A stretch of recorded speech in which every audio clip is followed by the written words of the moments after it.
In today's video, I'm going to teach you how to lock your timeline in Filmora. Whether you are a seasoned video editor or just getting started, this simple yet crucial step can help prevent any accidental changes to your timeline, allowing you to focus more on creative aspects rather than technical issues.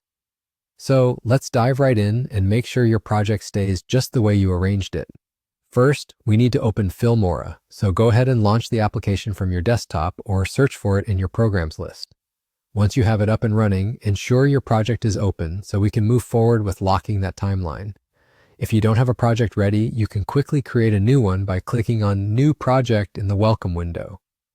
This is a good time to double check that you have all your media files imported and organized on the timeline, as it's generally more efficient to lock the timeline post-organization.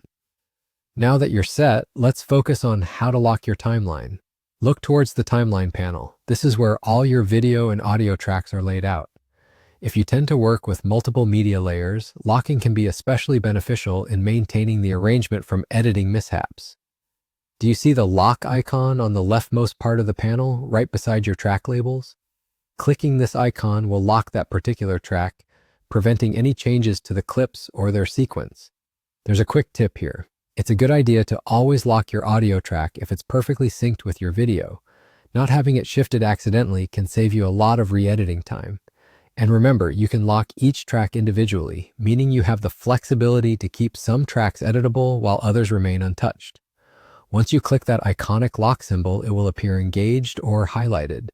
This visual cue reassures you that the lock is indeed in place.